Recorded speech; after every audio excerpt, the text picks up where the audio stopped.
Hey, beautiful people, it's Donna again. Welcome back to my channel. Let's enjoy the scenery while listening the story.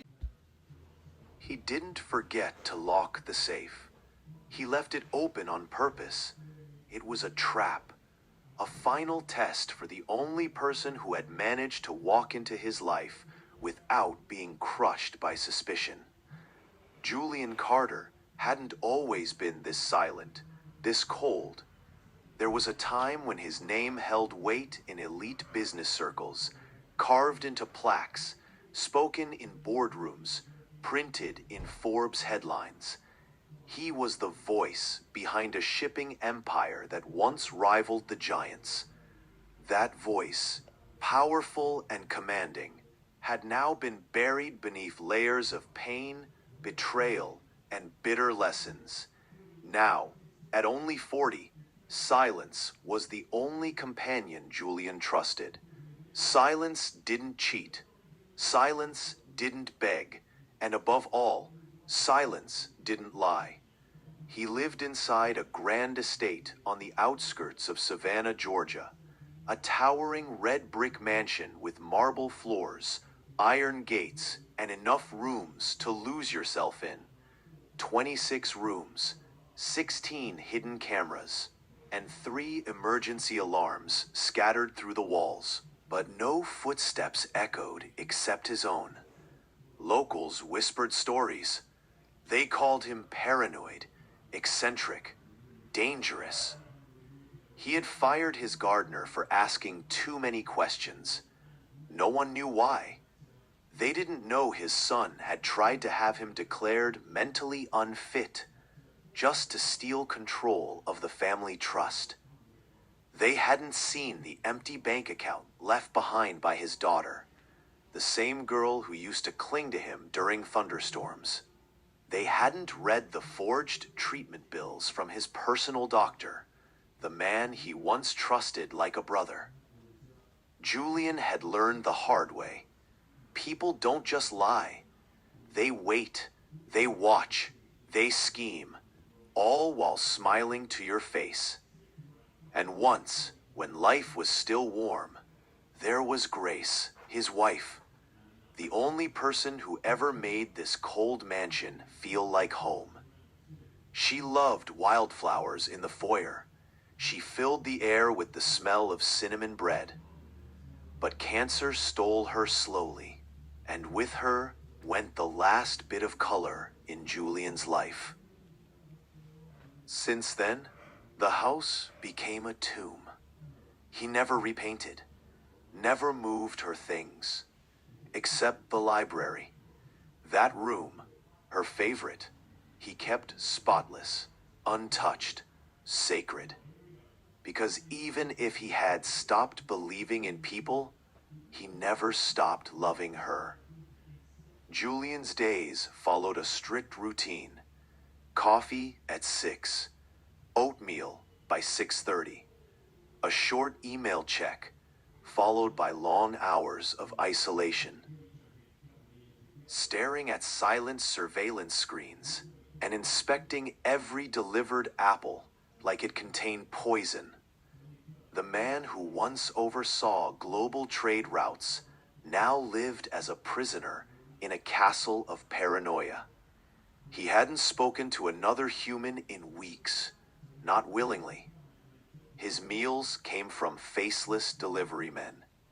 Housekeepers came and went, most lasting only a few days before quitting or being fired for some invisible offense. Then came the morning. He made a decision he hadn't imagined he'd ever make again. He needed help. His health was faltering. His body, once strong, now trembled with fatigue. He called a staffing agency in Atlanta and gave them a list of demands, longer than most resumes. No criminal history, no social media, no interest in small talk, no curiosity, no questions. They sent him 3 profiles. He discarded the first 2 within seconds. The third caught his eye. Her name was Zaria Brooks, 27 years old, quiet, precise, disciplined. Her file said she was driven by purpose, not profit. He snorted when he read it. Words like that were usually meaningless, but something made him pause. On Tuesday morning, he watched through his security feed as a slim woman stepped off a faded city bus and walked straight to his front gate. No makeup, no jewelry, just a calm presence and eyes that didn't flinch. When he opened the door, she didn't force a smile or chatter nervously. She bowed her head slightly, waited for his permission to enter. It was the first sign that maybe, just maybe, she understood boundaries. Inside, he led her to the velvet couch in the cold, dust-drenched sitting room. Before he could even speak, Zaria asked a question. "The library, should I dust the shelves only, or would you prefer the books arranged by height?" He froze. Most applicants asked about days off. Not one had ever asked something that detailed, that respectful. "Just dust," Julian replied, after a pause. "Everything stays exactly as it is." She nodded, made a note in a small notebook, and continued to ask precise, professional questions. She never once asked about his past, or his family, or his wealth. When she left, Julian found himself watching her silhouette walk down the path. It was the first time in years that someone had entered his home without triggering panic. But that didn't mean he trusted her. No one entered Julian Carter's life without being tested. The next morning, before Zaria arrived for her first day of work, Julian stood alone at the end of the East Wing, in front of a door no one else had ever entered. Behind it was his private safe room. Inside, stacks of cash, gold coins, jewelry boxes, old property deeds, and one folded piece of paper, the safe's code, left on the table like a careless mistake. He propped the heavy safe door slightly open. It was all staged. Temptation in its purest form. Back in the surveillance room, Julian sank into his leather chair and stared at the monitor, waiting. His heartbeat echoed louder than the hum of the security feeds. At exactly 8 a.m., Zaria entered the house.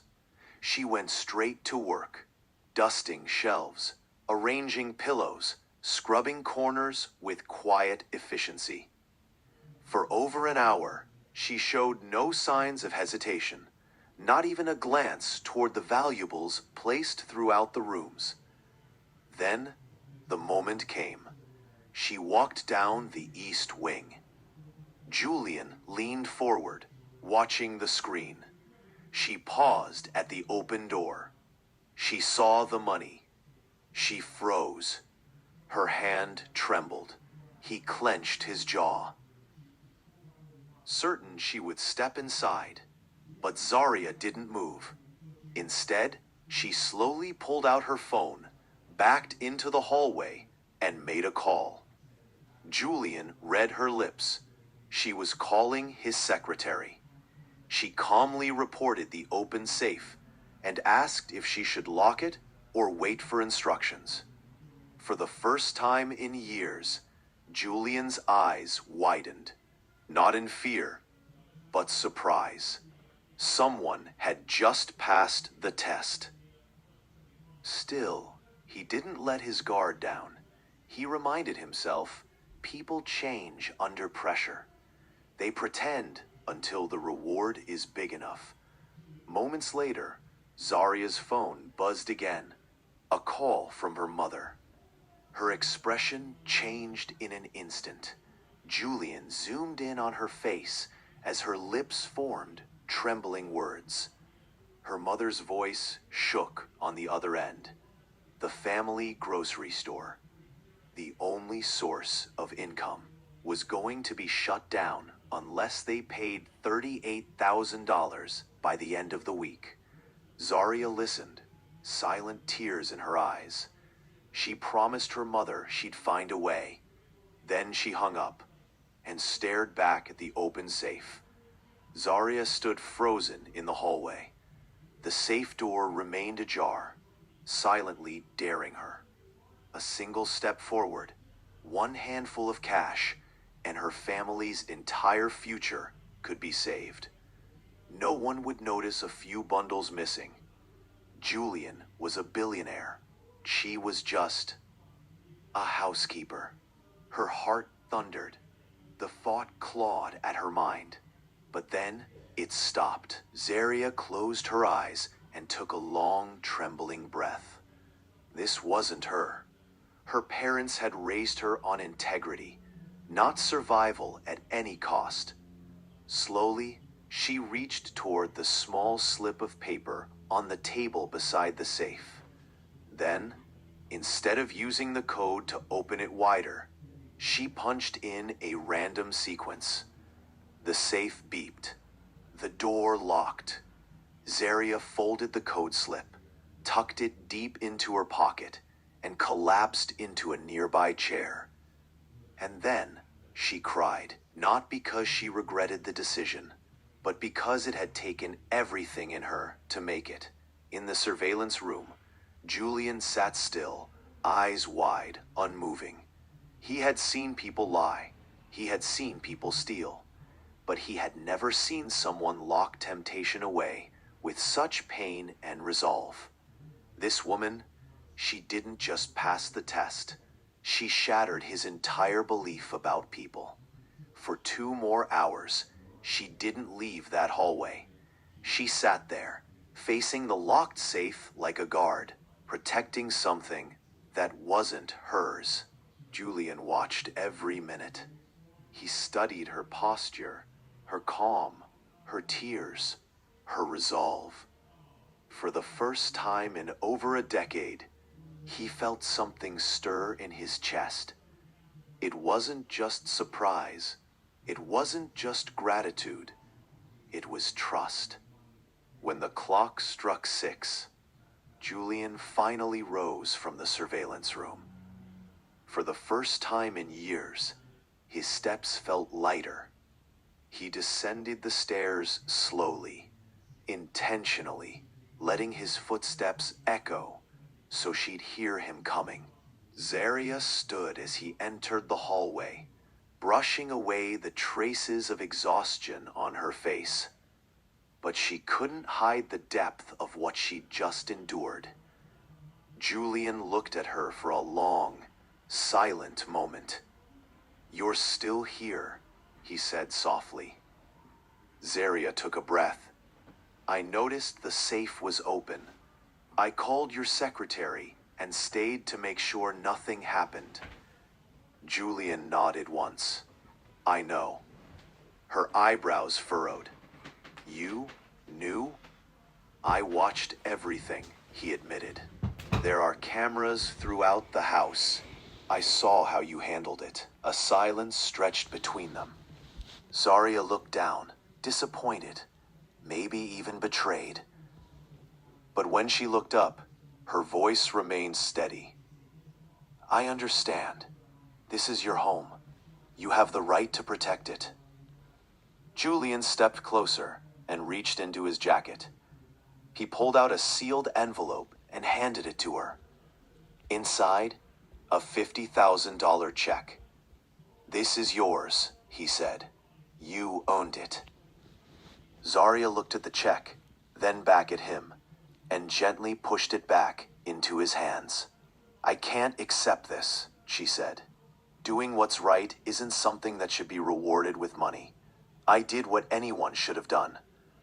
Julian was stunned. For years he believed everyone had a price. But here she was, turning down a small fortune with grace. He asked her quietly, "Why? Why are you like this?" Zaria hesitated, then finally shared the truth. Years ago, my cousin needed a surgery we couldn't afford. An anonymous donor paid for it. We never knew who, but when I applied to work here, I recognized your name on the hospital's donor list. I knew it was you. That's why I came. To serve, not to take. Julian's heart stopped. He remembered that donation. He never thought he'd meet someone touched by it. And now, standing in front of him, was the very woman who reminded him of everything he used to believe in. He didn't say much after that. He simply walked to his desk, pulled out a leather-bound folder, and handed it to her. This is the Winters Trust Foundation. For years, I couldn't find anyone I trusted to run it. Until now. I want you to lead it. Zaria stared at him, overwhelmed. I'm just a housekeeper. No, he said. You're the only person who ever reminded me what it means to be human. She took the folder, her hands trembling, and in that moment, both of them realized something powerful. Family isn't built by blood. It's built by trust. Have you ever known someone who passed a test of integrity like this? I hope you enjoy the story just like I did. Don't forget to comment, share, and subscribe to my video. Thank you. Have a wonderful day.